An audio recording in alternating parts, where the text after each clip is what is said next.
বাগান থেকে টাটকা তাজা কুমড়ো ফুল তুলে সেটাকে একদম ভিন্ন স্বাদের এবং ভিন্ন ধরনের রান্না করলাম। আর এটা কিভাবে রান্না করলাম সেটা জানতে হলে অবশ্যই কিন্তু স্কিপ না করে পুরো ভিডিওটা দেখতে হবে।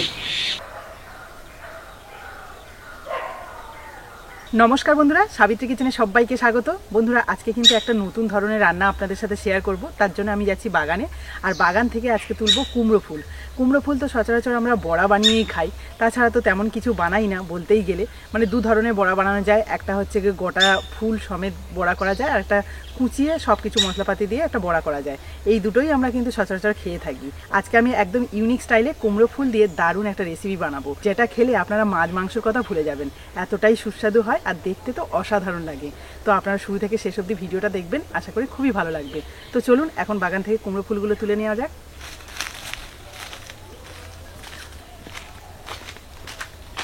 দেখুন, এখানে দুটো চারটে কুমড়ো গাছ আছে, তাতেই কিন্তু কুমড়ো ফুল ভরে রয়েছে।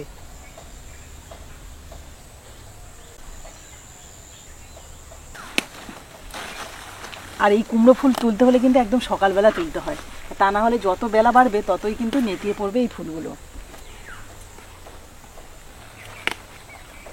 এই দেখুন কতগুলো তুলেছি, আরও অনেকগুলো ফুল আছে। এগুলো বাজারে কিনতে গেলে অনেক টাকা দাম পড়ে যায় কিন্তু। আর এই কুমড়ো ফুল পছন্দ করে না এমন মানুষ মেলা ভার। এই দেখুন, এটা কিন্তু মেয়ে কুমড়ো ফুল। দেখেছেন কি সুন্দর কুমড়ো ধরেছে। এখানে একটা ছোট্ট কুমড়ো পড়েছে, তবে কুমড়োটা কিন্তু ডাঁসে ফুটো করে দিচ্ছে। আর এই যে ছোট ছোট ডাঁস এসে ফুটো করে দিলে না, এই কুমড়োগুলো পুরোপুরি নষ্ট হয়ে যায়। এই দেখুন অনেকগুলো কুমড়ো ফুল নিয়েছি, আর এই কুমড়ো ফুল দিয়ে আজকে একদম মজাদার একটা রান্না করব। আপনারা কিন্তু স্কিপ না করে পুরো ভিডিওটা দেখবেন, আশা করি খুবই ভালো লাগবে। কুমড়ো ফুলের সাথে আমি সবকিছু গুছিয়ে নিয়ে রান্নাঘরে বসে পড়েছি রান্না করার জন্য। তো চলুন প্রথমে আমি এই কুমড়ো ফুলগুলো ভালো করে পরিষ্কার করে নিই। ফুলগুলো একদম টাটকা তাজা আছে বলে কোনো রকম অসুবিধা হবে না। এই যে সাইডে যে সবুজ অংশগুলো আছে না, এগুলোই বের করে ফেলে দিতে হবে। আর ভেতরে যে হলুদ অংশটা আছে ওটাকে কিন্তু কেটে ফেলতে হবে, ব্যাস। আর এই ফুলের কিন্তু সমস্ত অংশটাই নেওয়া যাবে, তবে ডাঁটাটা আমি অত বড় রাখবো না, একটু কেটে নেব।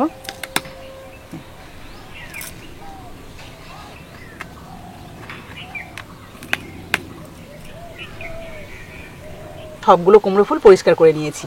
এবার এই কুমড়ো ফুলগুলো ভালোভাবে ধুয়ে নেবো, তবে তার আগে আমি এই রান্নাটা করার জন্য কিছুটা মুগ ডাল নিয়েছি, প্রায় 1 কাপ মতো। আর এটা ভালোভাবে ধুয়ে একটুখানি ভিজিয়ে রেখেছিলাম, এখন জল ছাড়িয়ে নিয়েছি। দেখুন একটুও জল নেই। এবার এটাকে ভালো করে পেস্ট করে নেব। আমি এখানে মুগ ডাল ব্যবহার করছি, আপনারা চাইলে যে কোনো ডাল ব্যবহার করতে পারেন, তবে আমি নিরামিষভাবে বানাচ্ছি বলে সেই জন্য মুগ ডালটা নিয়েছি। ছোট্ট একটা মিক্সি জার নিয়েছি, এর মধ্যে পুরো ডালটাই দিয়ে দেবো। এই ডালটা পেস্ট করার সময় আমি দিয়ে দিচ্ছি অল্প একটু আদার টুকরো, একটা কাঁচা লঙ্কা, পরিমাণ মতো নুন, 1/2 চামচ হলুদ গুঁড়ো, আর দিয়ে দিচ্ছি অল্প একটু জল। এবার এটাকে ভালো করে পেস্ট করে নেব। এই দেখুন একদম মিহি করে পেস্ট করে নিয়েছি। এবার এটাকে একটা পাত্রে ঢেলে নিচ্ছি।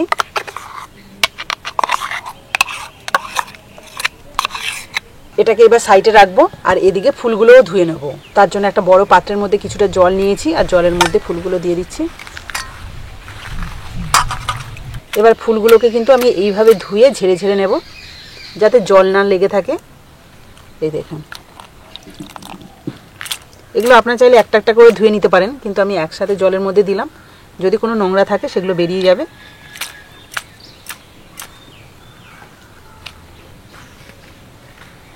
অনেক সময় কিন্তু এই ফুলের মাঝখানে যে হলুদ অংশটা থাকে ওর মধ্যে কিন্তু পোকা থাকে ছোট ছোট, তাই একটু ভালোভাবে পরিষ্কার করে নেবেন। সবগুলো ধুয়ে নিলাম। এবার আমি রান্নাটা শুরু করব। তার জন্য উনুন ধরিয়ে একটা কড়াই বসিয়ে দিচ্ছি।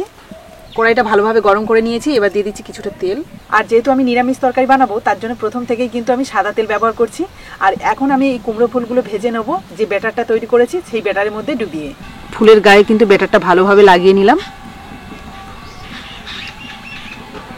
এবার এটাকে তেলের মধ্যে দিয়ে দিচ্ছি।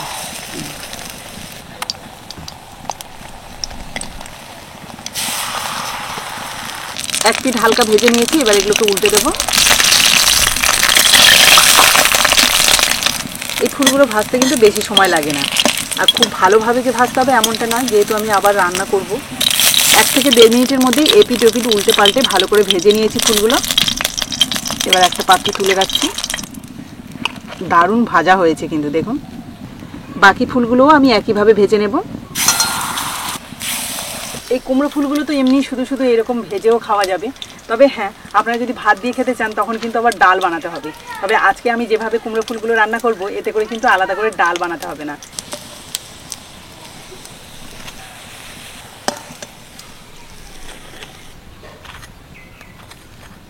সবগুলো কুমড়ো ফুল বেশ ভালো করে ভেজে তুলে নিয়েছি। আর আমাদের বাড়িতে যদি আজকে কুট্টুস থাকতো তাহলে কিন্তু খাওয়া শুরু করে দিত। এগুলো খেতে এতটাই ভালো লাগে। তবে ও তো স্কুলে গেছে, সেই জন্য আর ওকে খাওয়াতে পারলাম না। তো চলুন এখন আমি তরকারিটা বানিয়ে নিই। তার জন্য কড়াইতে দিয়ে দিচ্ছি সাদা তেল। যেহেতু আমি নিরামিষভাবে রান্নাটা করব, তার জন্য 1 চিমটি দিয়ে দিচ্ছি তেলের মধ্যে হিং, অল্প একটু সাদা জিরে, 2 টুকরো শুকনো লঙ্কা, 1 চামচ থেতো করা কাঁচা লঙ্কা আর আদা হালকা একটু ভেজে নেব। তরকারিতে আদা আর কাঁচা লঙ্কা বেটে না দিয়ে যদি এরকমভাবে থেতো করে দেওয়া হয় তাহলে কিন্তু তরকারির স্বাদটা আরও ভালো হয়। হালকা করে ভেজে নিলাম। এবার দিয়ে দিচ্ছি 1/2 চামচের একটু কম হলুদ গুঁড়ো, একটা বড় সাইজের টমেটো পেস্ট, 1 চামচ কাশ্মীরি লঙ্কার গুঁড়ো, অল্প একটু জল, অল্প একটু গরম মশলার গুঁড়ো। এবার সব কিছু ভালো করে কষিয়ে নেব। প্রায় 2 থেকে 3 মিনিট মতো ভালো করে কষিয়ে নিয়েছি। আর এই দেখুন তেল ছেড়ে দিয়েছি কি সুন্দর। এবার আমি এর মধ্যে দিয়ে দেবো প্রায় 2 থেকে 3 চামচ মতো নারকেল পেস্ট। আপনারা চাইলে টক দইও ব্যবহার করতে পারেন বা বাদাম পেস্টও ব্যবহার করতে পারেন। দিয়ে দিচ্ছি স্বাদ মতো নুন। আর একবার ভালো করে কষিয়ে নেব। এই রান্নার গ্রেভিটাই হচ্ছে মেন। গ্রেভিটা যদি ঠিকঠাক হয় তাহলে কিন্তু খেতে দারুণ স্বাদ আসবে।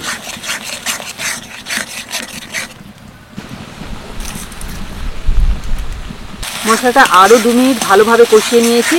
আর এতে করে দেখুন সম্পূর্ণভাবে তেল ছেড়ে দিয়েছে আর কালারটা দেখুন কত সুন্দর এসছে। এবার এর মধ্যে দিয়ে দেবো জল।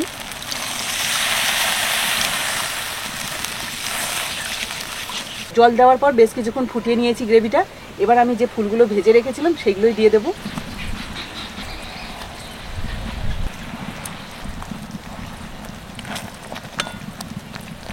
ওপর থেকে দিয়ে দিচ্ছি অল্প একটু ধনেপাতা কুচি।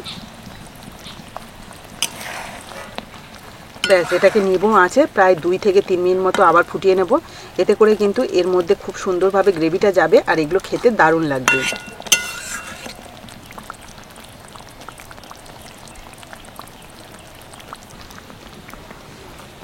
এবার এটা যেহেতু নিরামিষ তরকারি, তার জন্য আমি ওপর থেকে অল্প একটু চিনি ছড়িয়ে দিচ্ছি।